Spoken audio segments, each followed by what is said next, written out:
everybody, I'm Wayne Davies from Spectrum Economics, and today I'd like to talk about mortgages and housing affordability. It was around the end of 2017 that I wrote a post on Steam, and that post was titled The Mortgage Slave. And this video here is actually a follow-up to that. This is also called The Mortgage Slave, and I got the end of the title brackets video. So this is not going to be exactly the same as the post. It's going to be based on the same theme as the post, but as you know, 2 years have almost elapsed, so certain things going to change. There's more data available now.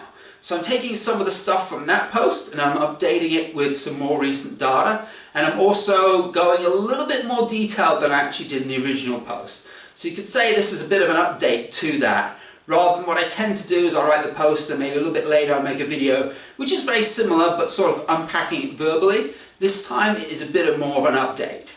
And I intended to do this earlier. You know, things happen sometimes, things get delayed, they get put off, but I think I've been sort of prompted to do this video based on my own recent events. As some of you would know, I've recently moved from Australia, and there's a lot of packing and stuff involved with that, and also selling a house.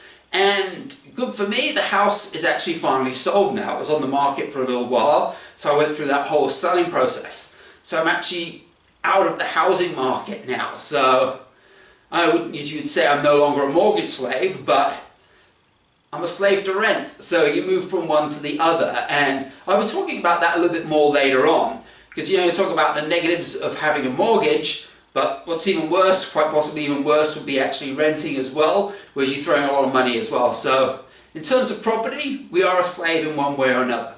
But anyway, this video, I'm going to be going through quite a lot of slides. I think I've got about 50 different slides, lots of different data. So I'm going to be going through the problem that we currently face. Is there a problem to start with? You've got to identify that. I'm going to be looking at some of the causes and maybe some of the things we can do, if there's anything we can do. So hopefully you guys will enjoy this video. Sit back. It's going to go for a little while. I have to warn you about that, but there's a lot of good, important information I want to try and get out there in this video. Also, it's worth looking at the description, where I have a link to the original post, and in the description I'll also have a little bit more information as well regarding the slides, regarding the photos, the pictures. Actually, I think it's data, I don't think there's any photos in there. I've got the sources, it's quite a long list of sources. I think it's almost about 20 different sources in there. And also a little bit more as well, a little bit additional content. Won't be too much though. Most of this is going to be an on-out video. So anyway, I hope you guys enjoy. Let's go in and start the video proper. Let's take a look at the problem. So before we go any further, we need to identify if there actually is a housing affordability problem. So that's the best way of doing that. Basically, let's just dig into the numbers. Let's just see exactly what's happening. And some of the best ways of doing that is making a comparison between house prices and disposable income. So I'd like to begin by taking a very broad look at house prices. And you can see here I've got the global real house price index. And that is, we've got data from 2000 up to 2018, the first quarter of 2018. And as you can see, this is an index. So it looks like we have 2000 as the base year, where it's 100. So, and then it's all working off of that. As you can see, it's been quite a significant increase over that period, especially over the first 8 years, 2000 to 2008. You can see we've got almost, 60% increase in price. Things started to slow down after the global economic crisis. Real house prices fell for a little while, then it's sort of flatline, and then they've been on the up again. And by the looks of it, this is pretty much an all-time high at the moment. Anyway, well, in 2018, not sure about 2019 yet. So, indication that house prices are certainly on the up. So we've established that house prices are generally going up across the world. Doesn't mean they're going up in every single country, but on average it seems like they're on the up. But does that mean they are becoming less affordable? Not necessarily. So house prices, maybe they go up by 50%, but if your income's going up by more than 50%, maybe it's going up 100%, there may not necessarily be as much as a problem. So what we're going to look at now is housing affordability based on what we got here from Demographia. And this is a report that came out in 2019. They've been doing this now for about 15 years. So they're getting pretty experienced at coming out with these reports. And we got what we call these affordability ratings. So a house is affordable if the median multiplier is below 3. So what that means is, so if your income is, let's say, 100,000, or your family income is 100,000 based on household, and the price of your property, you buy a house for 250,000, for example. So that will give you a multiply of about 2.5. So that'd be considered affordable. Whereas if you bought your house and it was 600,000, that's 6 times higher than your annual average income for your family. So that'd be considered under here as severely unaffordable. We also got some in between, and we got this moderately unaffordable. That's between 3.1 to 4 times more than your income, and seriously unaffordable, which is 4.1 to 5 times the annual income. So bear these in mind as we go through these slides. So these are going to be quite important, especially when we're looking at data and information that's coming out of demographia. So we can now apply those affordability ratings to different countries. And Demographia here have 8 countries. They have Australia, Canada, Hong Kong, Ireland, New Zealand, Singapore, United Kingdom, and United States. You can see here from this table, and at the end column, we have the median market, and that is for the entire market. And this is for, what is it? This is housing markets of a population of 1 million plus. So they're basically your fairly big cities. So taking the biggest cities and looking at affordability of these. And we have some countries that don't seem to be particularly doing particularly well. We've got Australia, got 6.9, that's well over the 5.1. We also have Hong Kong, 20.9, that is massive. Bearing in mind, though, we're only considering one city in this context. You also have New Zealand, that's up to 9. And the others are below severely affordable, and we think we have United States that considered moderately affordable. Though even though United States still have 13 cities that are actually severely unaffordable. And we'll start to unpack that a little bit more as we go along. So what we have here, we looked at the large cities. Now we're just looking at countries in general, so population centers. So that includes some of the smaller places here. As you can see, numbers are still pretty high. Some countries have fallen a little bit now. We've got Australia that's now down to 5.7, and New Zealand has dropped now to 6.5. And Ireland is also significantly lower now as well at 3.7. Sort of indication that some of the affordability issues are occurring in the larger population centers of these countries. So let's unpack that a little bit now and look at individual cities. As you can see here, Hong Kong is way ahead of the field. That was where we got the 20.9, and you can see all these other cities that are in the red. These are all severely unaffordable, and we got the ones lower down there, but most of those I think would fall under, it says not severely, but I think they're seriously, most of those are seriously unaffordable. Anyway, let's just have a quick look at the severely unaffordable. So we have Hong Kong, Sydney, and New South Wales, Los Angeles, California, London, Toronto, Canada, again, London, suburbs, Miami, Florida, and New York, and I think that's New Jersey as well. You can see just below that, looks like Singapore has just missed out on that one. I think not so long ago, Singapore probably would have been in the severely unaffordable area. So it looks like their affordability housing has actually got a little bit better in that one. I'm trying to recall from that. I don't think I have the data on hand here. But still, there's quite a few cities, though, that are in severely unaffordable, well above that 5 mark. Especially the top 4 there, like Hong Kong, Sydney, Los Angeles, and London. So has unaffordability always been a problem? So you can see a few cities, it is definitely a huge problem. It's well above the 5.1 that we are looking at in regards to the ratings. But what was it like, let's say you go back to the 1980s or the 1990s? And as you can see here, we've got Australia, Canada, Ireland, New Zealand, United Kingdom, United States. So we've got data from 2018 as well as either 1987 or 1992. You can see here, some of them have jumped quite a bit. So you've got Australia's almost doubled. New Zealand has more than doubled. United States and Canada have increased a little bit. United Kingdom has increased by quite a bit. Ireland has only increased by a little bit. But as you can see, there's a consistent pattern, though, that the affordability houses are generally becoming more unaffordable in most of these countries.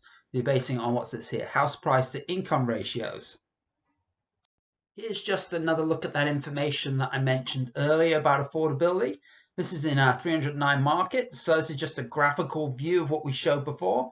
So you can see again, Hong Kong is way ahead. You can see there's a 20.9, and we got the others. Some of them are around the 6.6 mark. Yeah, this was for all markets. That was that second table I showed just now.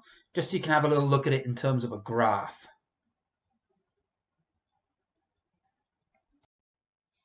Okay, so what we see in this table here, this is the back end of a much larger table, affordability table. So this is your 10 least affordable cities. So what we got here, so we've got, I think we got 4 cities there in the United States, San Francisco, Los Angeles, San Jose, Santa Cruz. We got New Zealand with 2 cities there. We got Australia's got Melbourne and Sydney. Canada has Vancouver, and at the bottom there we have Hong Kong. So here we have more data around the largest markets. I think we've got housing markets, very large housing markets, ranked from 1 to 91. As you can see, ranked 63 to 91. That's 29 major housing markets that are actually in the severely unaffordable.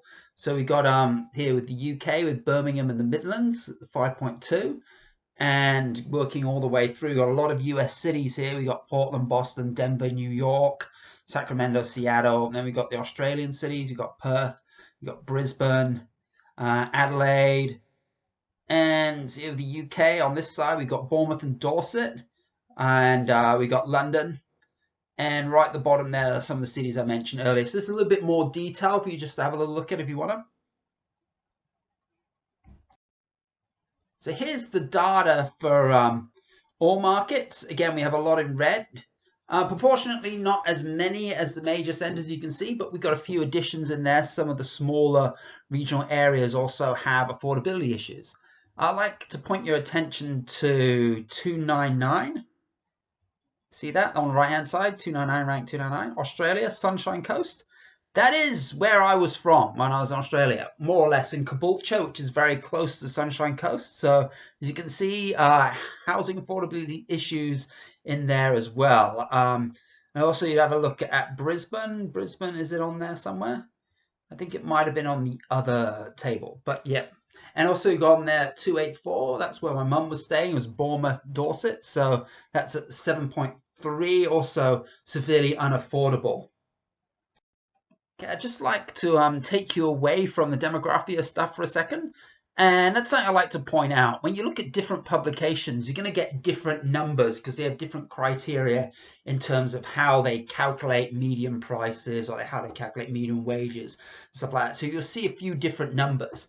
As you can see here, price to income ratios here, 2017, 2019. And why I put this slide in, because the 2017 information is what I included in my post from almost 2 years ago. And you can see here, I've got the data for 2019. And this is taken from a slightly different source. As you can see, the numbers are a little bit higher, actually quite a bit higher. I'm not sure exactly how they calculated the income on that one. But the purpose of this slide here, though, is just to show you a comparison between information I had in my previous post to what I've got here. As you can see, Vancouver, Rio de Janeiro, and Cape Town. Affordability issues have got a little bit worse, whereas you've got London has improved quite substantially, and Tokyo as well. Singapore is roughly around the same. Sydney's improved a little bit, and New York's also improved a little bit as well. Again, you can't compare these numbers with what I was showing you from demographia because of different definitions, but I include this slide because it'll be an interesting comparison if you're going back and looking at my previous post. I think we can safely say that we have identified an affordability issue with housing. So what I'm going to do now is I'm going to take a look at some of the countries that have been discussed in demographia, just to go a little bit deeper into some of the problems that they may have.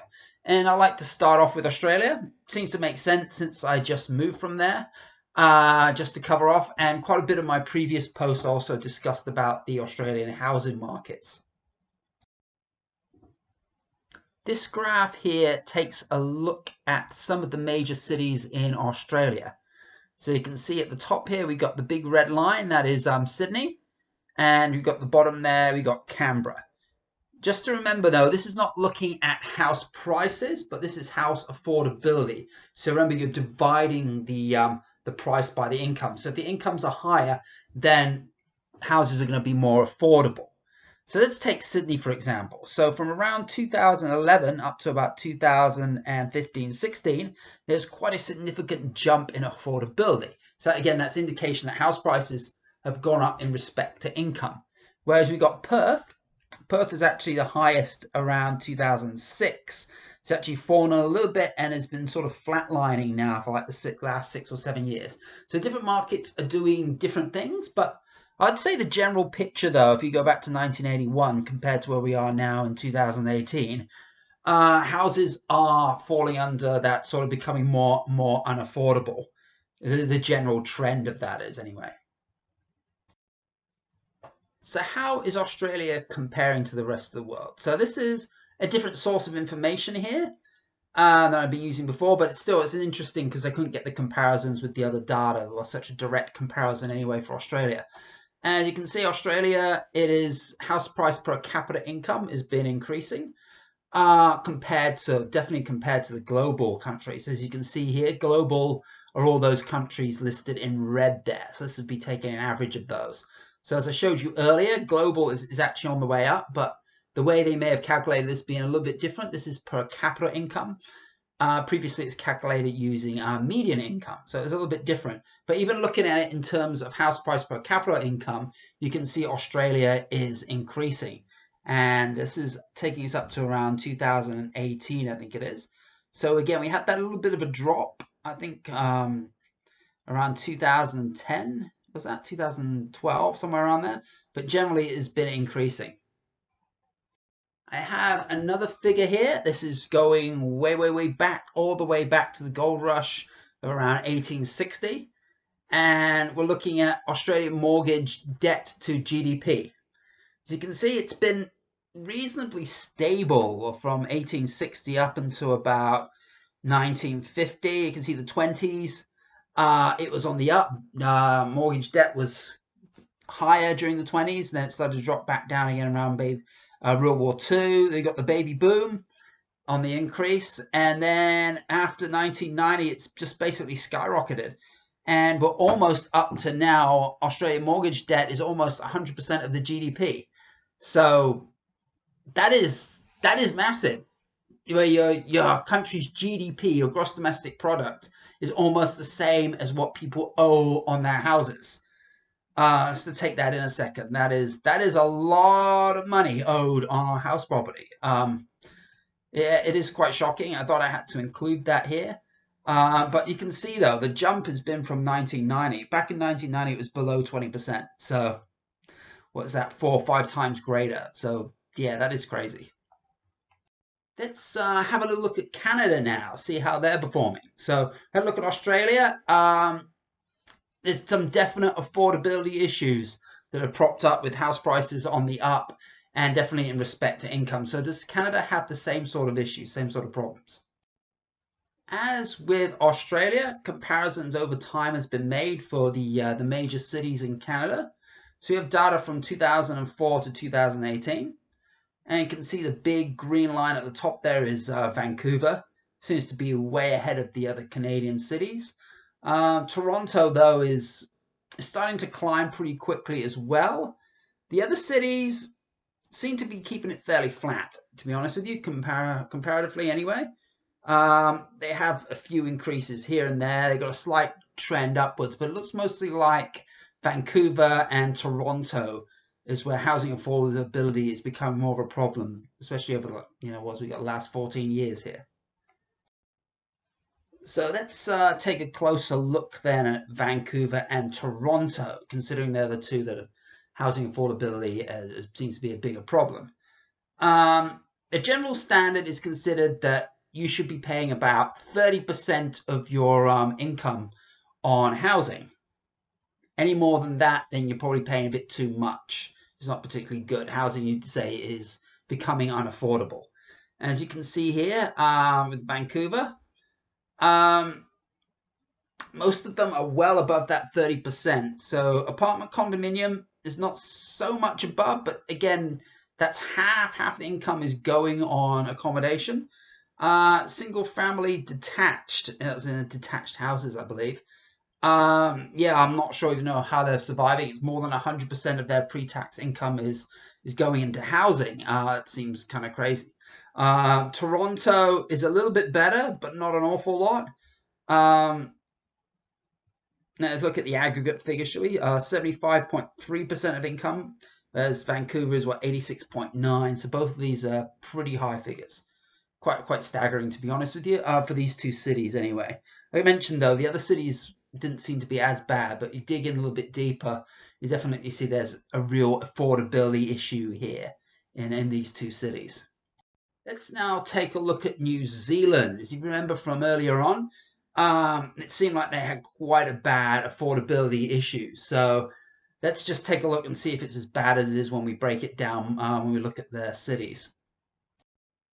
So we have 14 years of data here. So we've for 3 cities, Auckland, Christchurch, and Wellington. As you can see here for Auckland, even back in 2004, they were severely unaffordable. I think it was, yeah, severely unaffordable, the houses above 6, and now we're up to 9. So it seems like that's been a problem there for quite a long time. Christchurch has been around just below 6 for most of that time. It has more or less flatlined, and Wellington has been increasing, and theirs has almost doubled since 2004, I think that is, by looking at it. So there's now over 6. So strong indications that housing affordability is a problem in New Zealand. Here we have some more information regarding Auckland and New Zealand as a whole. I don't have an awful lot of information on New Zealand, so I get to get this from another source here. But it sort of confirms the problems that we have there. As you can see there, back at around the 2006, 2007, it's about 6 times. Now it's up to around 9. So that sort of verifies what I'm kind of getting out of demographics. And for New Zealand as a whole, it is a little bit lower. Auckland, being a large city, though, is definitely pulling up the national averages. So let's now take a look at United Kingdom. If you remember from earlier, it looked like there was a few cities that were standing out. It was London, and I think we had the Midlands was on there, and of course Bournemouth and Dorset. So let's just see what information that we've got here. Demographia didn't have a breakdown by city, so we don't have the information for London, Greater London, Bournemouth, Manchester, Liverpool, Edinburgh, or even maybe Northern Ireland, Belfast, whatever. But they sort of broken it down by region anyway, regional areas.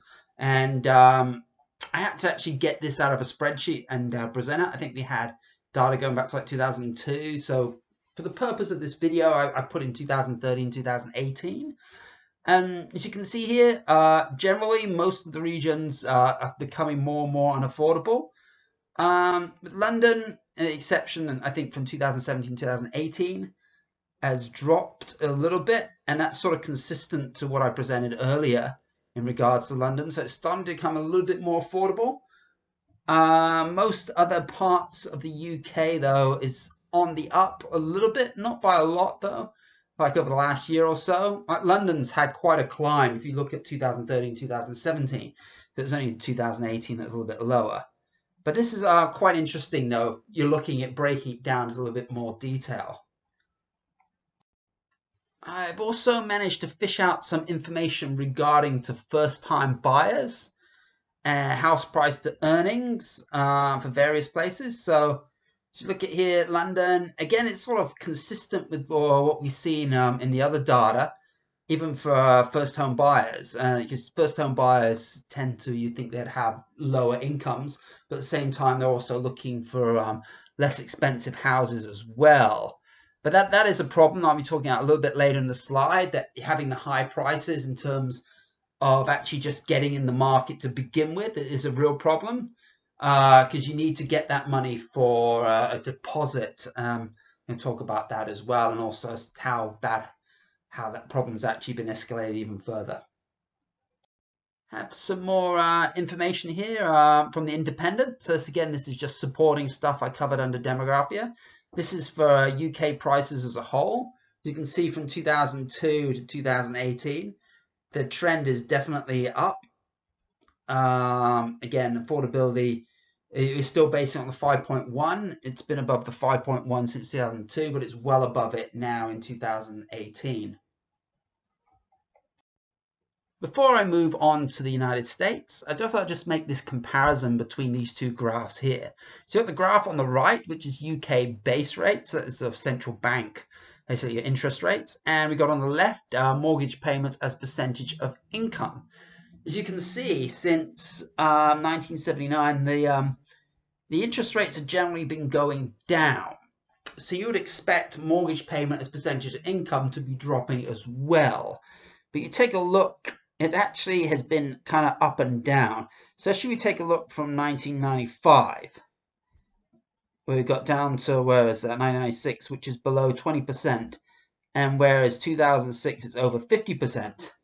As you can see here, 1995 and 2006, you actually got lower interest rates in 2016, but yet a higher percentage of income is actually going to mortgage payments, which is kind of ironic in the sense that if you have lower interest rates, you should actually be paying less as your mortgage payments. So this is an indication of the house prices, an indication that people are paying a lot more for their houses and getting a lot larger mortgages, and in a sense having to pay more. So you can imagine what would happen if the interest rates were to increase again. So we're looking at cash rates here of just above zero almost, so like less than 1%, compared to back in 1990 when they were like 15%. And if you look at 1990, it was around 50% of incomes were going to pay mortgages, compared to where it is now is about 35%. So that is not much of a drop, and there was really no drop at all when you look at 2006. So if the mortgage rates increase, then a lot of people are going to be in a lot of trouble. Okay, let's just take a quick look at the United States. I actually don't have an awful lot of information when I was digging at it, but I think I have a graph making comparison, taking out a demographia that actually makes a comparison between the various cities. So here we have data going back to 1950, and for about, well, we've got about 12 different cities here, and as well as others. And you can have a look here, you can see, I think at the top there, we have a spike. Oh, what is that, around the mid-2000s for Miami and New York. And basically there's a spike for a lot of the cities as well. It's not so pronounced. But that is quite a massive difference compared to what was happening from like 1950 to 1980. For most of these big cities, it was around the 3 mark. So it is a little bit unaffordable, but not too bad. Then after the 1980s, it's actually sort of skyrocketed. And this is, it seems again, it is for the major cities. As you can see, the smaller towns don't seem to have that kind of problem. So in the major cities in the US, housing is definitely becoming more unaffordable.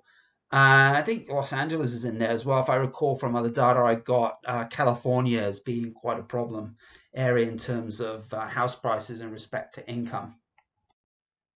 Okay, so what are we now, like 3 hours into this video? It seems like I've been talking a long time. But anyway, okay, so I think at this point we can establish that housing affordability is a bit of a problem. You know, in some cities you got over 10 times, your house costs 10 times what you're earning in a year.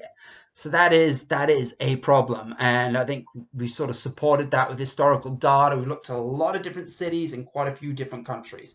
So what is causing this problem? Let's dig into the causes now and see if we can figure out and unravel what's happening, and maybe even come up with a solution if that's possible. The first area I like to poke my finger at is down payments and their relationship to prices. So let's just take a look here at what's happening with down payments. Okay, so let's just take a look at the type of down payments that are required to get a house.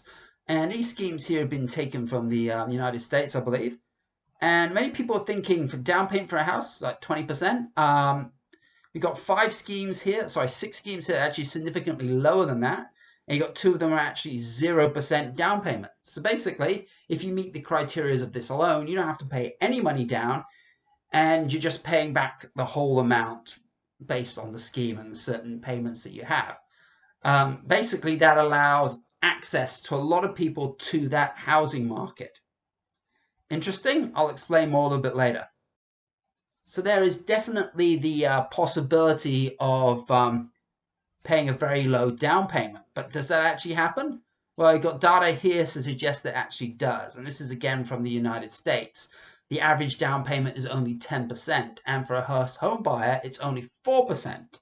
Think of that as just 1/5 of the 20% down payment, which is staggeringly low. So what happens when you have a very, very small down payment? Well, you still have to pay the money in one way or another. You still have to pay it off. Am I correct? So you have a larger sum to pay off since you're not paying off any at the beginning. And we got here is you can compare the various loans. Like compare like 5% with 10%, 15%, 20%, 25%. But what's interesting though, some of these very, very low down payment loans, the actual monthly repayment is actually not significantly higher. Not significantly higher at all, which actually makes them more attractive. So you're looking at a lower interest rate that you're actually paying back on when you actually have a smaller deposit, a smaller down payment.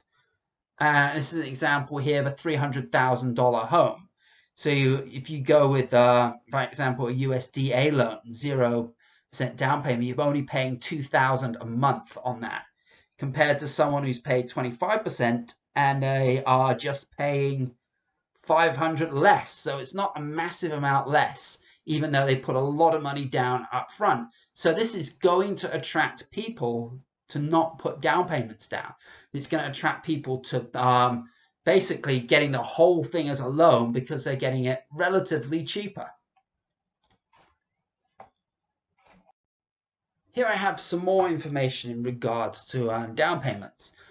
This one is a little bit more encouraging. As you can see, the down payments were falling quite dramatically from the beginning of 2000 all the way down to 2009. This is, again, this is taken from the US when they had that whole crash of around that period, the financial crisis. So down payments have been going up a little bit, but it's still very much below the 20%. So you can see it's still around 6% based on this data that we have here. So far, a lot of the information I'm getting on down payments actually has come out of the United States. I've got some stuff here out of the ABS, which is information in regards to Australia. Not so much about down payments, but it's a comparison between house prices and household debt. As the prices go up, household debt is going up as well. Again, this could be indicative of, again, lower down payments. I can't be sure of that, but it is an interesting relationship we're showing here anyway. Here I have more data out of the United States, and this is data from 1998 to 2006. This is in my previous post, and this is looking at percentage of home buyers that have 0% down payment. And this takes us all the way up to, that was just before the financial crisis, and this sort of corresponds with that previous graph. So you went from 1998, we have less than 4% of homeowners having 0 down payment, to almost up to, what are we up to, 1/5 of homeowners in 2006 with 0 down payment, which is quite astonishing. All right, so that's a lot of data I've talked about so far. So what does it mean? Firstly, if we have very, very low down payments. I've got here a graph. This is taken out of my post from 2 years ago. I still think it's relevant, so I'll explain it here anyway. So we've got 3 demand curves. We've got the high down payment, low down payment, and no down payment. And as the down payment gets smaller, the demand curve sort of tilts upwards, which is causing a price increase. Simply because more houses become more affordable to you, simply because you don't have to save up to get the down payment. You think about it. If you did not buy a house until you got up to 20%, so let's take a $300,000 house, for example. So what is 20% of that? That is $60,000. it's actually quite difficult for someone, a first-time homeowner, to actually save up $60,000. So a lot of people would not be able to get into the housing market. So effectively that means the demand would be lower. If, for example, it was 10%, 30,000, somewhat more reasonable, more and more people would be able to get into the market at that level of down payment. So that would mean your demand would increase. And demand 3, which I got here, is no down payment. Effectively, anyone could get into the market because you don't have to put any money down. So getting a loan now is going to depend purely on whether you're going to actually be able to make the monthly repayments. So you'll have a much larger number of people actually entering the market. And what does this do? If we assume supply is the same, remains unchanged, more or less, you've got a fairly steep inelastic supply line here, you're going to see your house prices increase, and quite dramatically as well. You compare this graph's not according to scale, of course, but you will get that upward pressure on prices simply because more people can enter the market because they do not need to save up to get the down payment. And that could put a lot of pressure on house prices. The next culprit I'd like to put my finger at, and that is interest rates. So in order to buy a house, you need a down payment, or maybe not. But also, okay, once you get past the whole down payment stuff, and then there's the amount of money you have to pay back. And interest rates are a key determinant of how much money you're paying monthly. So I've got an example here of the effect interest rates has on monthly payments, and it's quite a big effect actually. I took this from the internet here. I've recreated it just a little bit, but anyway. So we got a house here in 2006. And we've also got it in 2016. Got the price of 350,000 in 2006 and 500,000 in 2016. So the house price is more. Let's assume we got the same down payment of 20%. But in 2006, the interest rate was 6.76%, whereas the interest rate in 2016 is 3.44. So you've got a drop in interest rate, more or less consistent with the conditions between 2006 and 2016. But the monthly payments in 2016 is actually a little bit less than in 2006.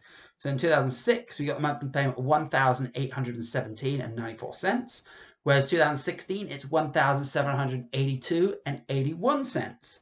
So you have a house that is $150,000 more, but is actually that much easier to obtain simply because of the lower interest rate.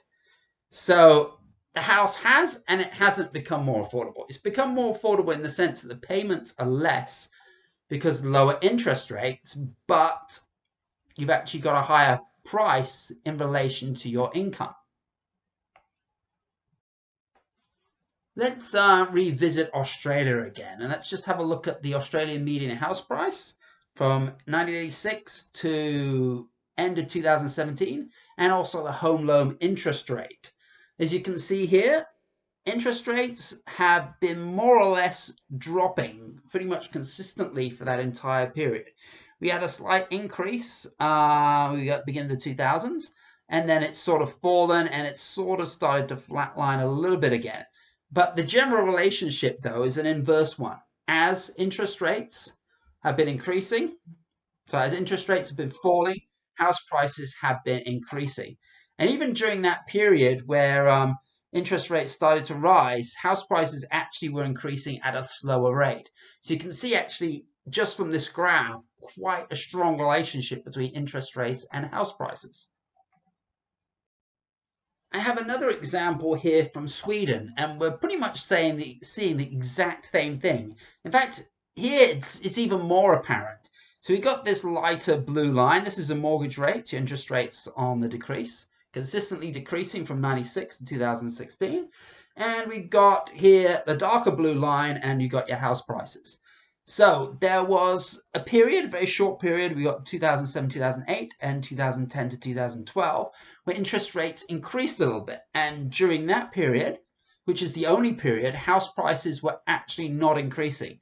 In fact, I think for the second one here, house prices actually dipped just a little bit between 2010 and 2012. So as you can see here, there is quite a strong relationship between interest rates, mortgage rates, and the house prices. Here we have more data again from Australia. As you can see at the end there, we've got a flatlining of the interest rates, and we can see the house prices actually starting to fall. So if there was another cut in interest rates, would the house prices increase? And then that was the question posed by the article I was looking at here. Interesting enough, I would say it probably would. So far, we have looked at down payments. We've looked at interest rates. Next thing on our list to look at is supply of houses. So you think of it in terms of demand and supply. We've got interest rates and down payments. That's on our demand side. But of course, to determine price, we also have to look at the supply side as well. Okay, so let's go back and take a look at the United Kingdom again. We haven't looked at them in a little while now. So what's been happening in terms of houses, number of houses built? So you can see here, I don't have the most recent data, but we got data going back to 1969, and it takes us all up to 2016. As you can see here, the numbers are down. The number of houses that are being built have been declining, and fairly consistently as well. And especially the number of houses built by the housing association. So less and less houses are being built. So if you have less supply, then there's going to be upward pressure on prices. Let's have a look again at the United States. Doesn't seem to be as much of a problem. You can see the number of houses being built are generally increasing. This is like single family increasing the most, but around the time though of the financial crisis, it dropped off quite substantially, and it doesn't really seem like it's recovered to the heights of the early 2000s. So again, I think you will be seeing a potential shortage of houses out there, and that again could be contributing to the higher house prices. Next, I'd like to take a look at land regulation. So this is something I didn't cover in my 2017 post. I was more focused on the down payments, interest rates, and supply. But this is something I stumbled across with the demography. I was looking at some of the reasons that they were supporting the higher prices. And land regulation is something that came up. And here I'd like to just present the evidence of what they've got. So this is the graph I pulled out of Demographia, and you can see here all those lines in red is where you have urban containment land regulation, and those in green is where you have minimal, shall we say, land regulation. And it's quite stunning in the sense that almost all of the higher prices are actually within that land regulated area. And what is land regulation, for you who don't know? That is basically, we have regulation of land in a sense that is to prevent urban sprawl. So that's to prevent basically your city just spreading out as far as possible. So what happens there is you're limiting the supply of houses in a sense, because you have less areas where you can build houses. And by limiting the supply, it has caused the house prices to increase. And that more or less fits in with my previous point. But you can see here, though, from this data, it is actually quite an amazing relationship. You only have, Baltimore and Minneapolis that are actually a little bit lower down, but all the rest is completely dominated by this whole urban containment type of projects. In this graph here, we have the relationship between house and land prices and distance to city center. So logically, house prices are going to fall the further away you are from a city center. There's a lot of benefits of being near a city. Convenience to work, convenience to shops, convenience to basically any sort of economic activity. And the green line is basically what you would see the natural decline. But what you got here with the red line, that is what we call the urban growth boundary. And this is where regulation takes effect. So as you see this sharp line here, this is where you reach the end of that boundary there. So basically, supply of housing is limited within that area. If you kind of know what I mean, there's not as many houses, so the area is not being able to naturally expand as it would do. And prices of houses outside that area, where there's unlimited growth, I expect, is actually fallen. So you've got a much larger supply outside that area, therefore the house prices are lower. And it seems to align perfectly with that cutoff point. So far we've talked about how houses are unaffordable. We've talked about the reasons for this. But who actually gains from house prices increasing? Or should I say house prices increasing more than what income increases by? The first conclusion you might draw is that anyone who bought a house when house prices were low have won. They're winners, right? You know, you go and you buy a house for $20,000, for example, and now it's worth $500,000. Your price has increased dramatically. So that's a great thing for you.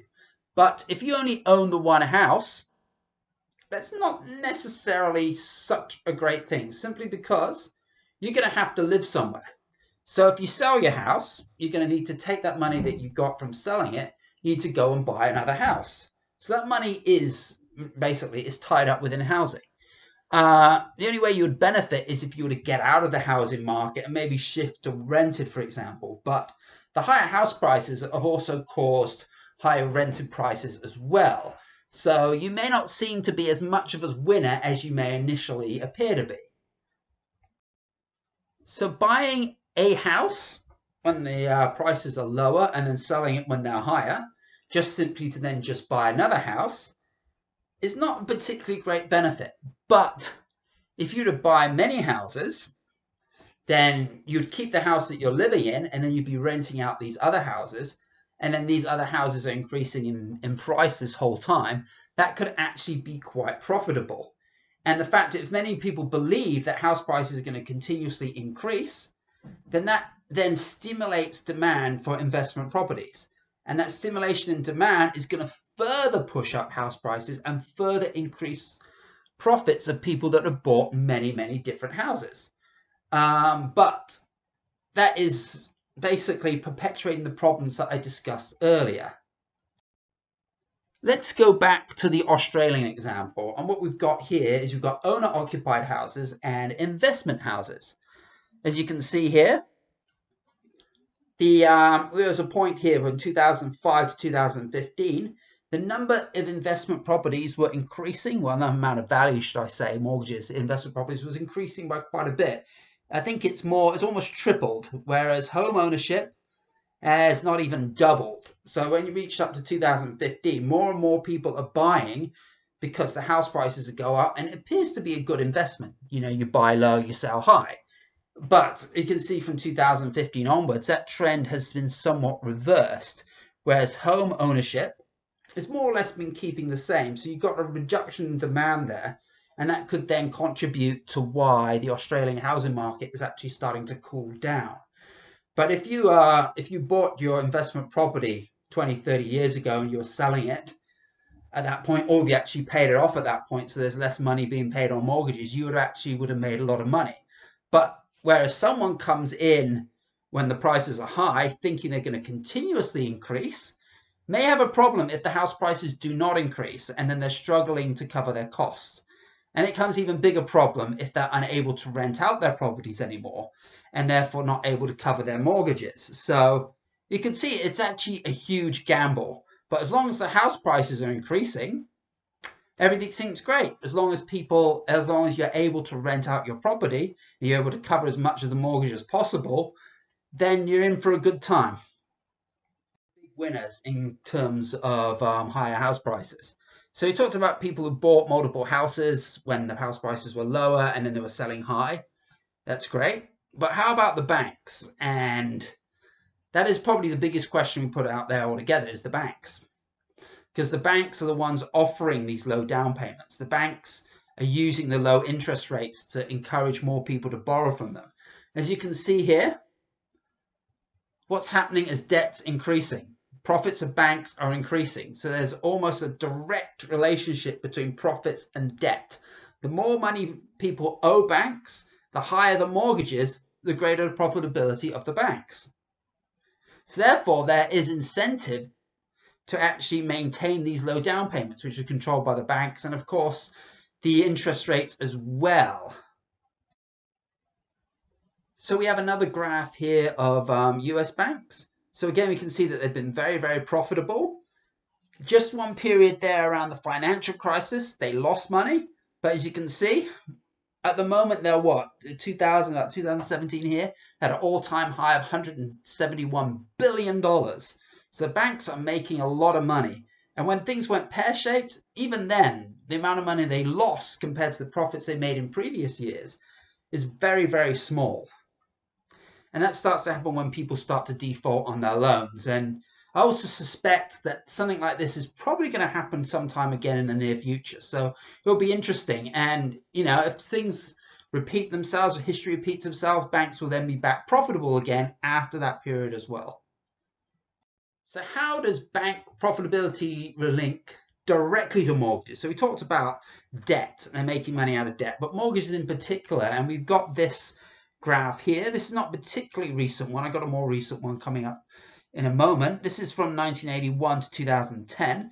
You can see down there, profit margins are getting considerably high compared to back in the 80s and 90s. So there's one period, early 80s, where it was pretty high. And you can also see where the mortgage rates are also consistently falling as well.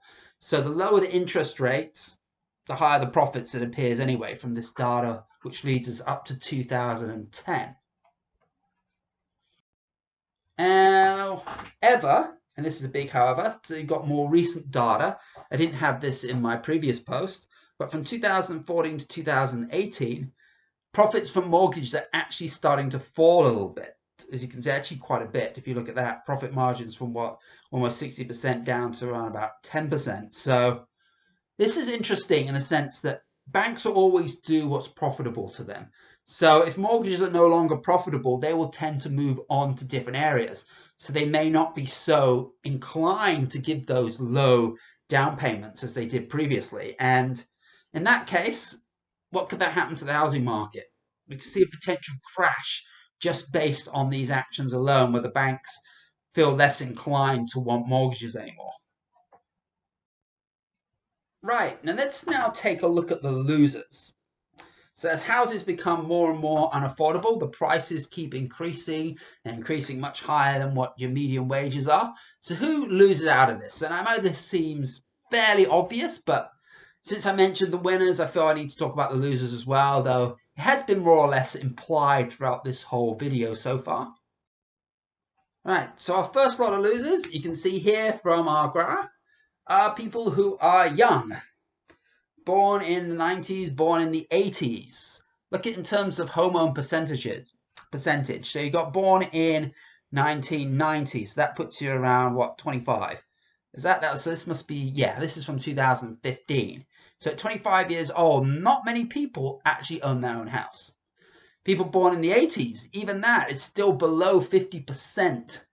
So that is really quite low. But whereas people born in the 70s, well, it's like 70%. People born in the 60s, up to about 80%. So, we got your baby boomers here, and I think you got some Gen X people. Is it Gen X? Yes, that'd be Gen X people that were able to get into the housing market before it, exploded as it has. And they're able to get in and own their own home. I don't know how many of these people actually bought investment properties as well, but some of them will be doing well. But the people that are struggling, the people that are trying to get into the market, even though we've got all these various schemes where people can get super low down payments, reduced interest rates, etc., but in order to be there, it is still difficult. And that's why a lot of, I think, our Gen Ys, as Gen Zs, I think that is, actually preferring to stay with their parents and live that out as long as they can before actually going in and buying. So, it's difficult for people to get in, and this eventually will catch up the housing market in a sense, which could, of course, initiate another crash. I have another graph here. This one's out of Australia, and this looks at a little bit more detail, goes by age group, and pretty much every single age group since 1981 have actually got a far lower home ownership, other than people that are 65 and older. So that's, again, those people that, bought when the prices were reasonable. But everywhere else is dropping. And the biggest drop, again, is with the youngish age groups, those between 25 and 34, and even those 35 to 44. So it's simply far more difficult for young people to get into the housing market than it was previously, and essentially making them your losers in this case. And it's not just the youngest people, though they're trying to get into the market. It's difficult for them, but it's also people with the lower incomes as well, actually trying to get into the housing market. People that are not in your top percent, your top 10%, your top 1%. People that, even the middle class, lower middle class are struggling. And we've got data here from Germany indicating that this income disparity is becoming wider and wider. And therefore, the higher income people are able to push up the house prices, and which is pushing out the people with the lower incomes. So what does all of this mean? So mortgages, for most people, is the highest amount of debt they'll ever have to have in their life. But potentially it's massive, You have a $300,000, $400,000 home. You only pay 10%, let's say, as a down payment, 40,000. So that could be 360,000 in debt. That is a lot. Even at a low interest rate, a lot of your money is going to be going back to pay that. And as we've seen from, Toronto and Vancouver, people are spending more than half of their income on just repayments. And this is money that has to basically come out, or you don't have a home to live. This is not something you can just easily cut back on. And when that's the case, you need a constant and consistent flow of income. If you just, if you lose your job within a month or so, you're going to be in a lot of trouble, because that's so much money that has to keep coming out to keep you in a home. And even if you don't own a place, you're paying rent, and the rent is higher simply because in a lot of cases the rent is used to cover the mortgage. So you can't escape this trap, and that's why I refer to this as being the mortgage slave. As long as you have a mortgage, and as long as there are these very, very high mortgages existing, you are going to be a slave to that. You're going to give you difficulty in transitioning between jobs, and basically money comes in and money just goes out, and you see it as a form of slavery. Okay, so that pretty much brings me to the end of the video. It kind of went a little bit longer than maybe I was first anticipating, but I thought it was kind of necessary though to go into as much detail as possible. And I might make another video a little bit later, one that's a little bit shorter, a little bit more punchier to the point, but I really wanted to get down to the fact that there's really a problem, and that's probably what took up most of the time. And I did a lot of digging, a lot of research. I found this great document, report, there's Demographia, that goes into a lot of the stuff I was interested in. I didn't have the benefit of that when I wrote the initial post. So anyway, so getting in there, getting the evidence and proving that there is actually really a housing affordability problem, I felt was particularly important to this video. Then of course after that, identifying the reasons and the causes for this to happen. For example, the low down payments, the low interest rates, the shortage of housing, and a nice little one pointed out by Demographia in regards to land restrictions, which of course again feeds into the supply side of it. So all of that working together to push up the house prices. Also needed to mention, a lot of people lose out, first time buyers lose out on that, people can't get into the market, and it's difficult, people can't afford their mortgages. But there are people that can be a winner out of it too. And you may initially think it's the people that bought when the prices were cheap, but if the money's always tied up in the property, it's not a real big gain. It's the people that bought several properties and owned several properties and land and stuff, and bought when it was low and able to sell when it was much higher, then could have made a lot of money out of that, and they would have done pretty well. But on the downside of that though, as long as people believe that house prices are going to continuously increase, then there is the urge to continue buying, and that's what's happened in Australia. And back in like 2014, 2015, investment property, almost as many investment properties as people buying for themselves. So a lot of demand, a lot of pressure on demand, and it's kind of making it worse for everybody else. You also have the winners being the banks. They're making money out of it, so they want people to borrow. More debt there is, the more profits to them, as long as people aren't forfeiting. We have another 2008. If you look in the context of Australia, that didn't happen. I think the US got a little bit too greedy, the banks, and it collapsed. But as you can see from the graphs, they're doing very, very well again. Debt works very well for them. So they want these low down payments, these low interest rates, so people keep borrowing more money and being in more debt. So the banks generally are the big winners out of that as well. So that's sort of all I had to say. Just before I go, just want to wrap up with one more thing. And solution-wise, I didn't offer you any solutions. It's simply because it is kind of a difficult one to solve.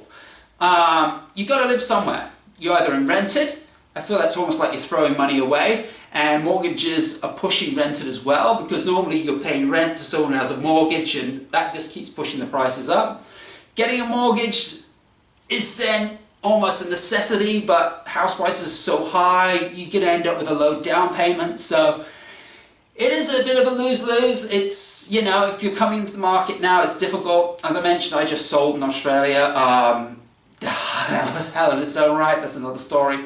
But yeah, it is very difficult. But maybe what I can leave you with, though, is basically what I think I'd hope would happen.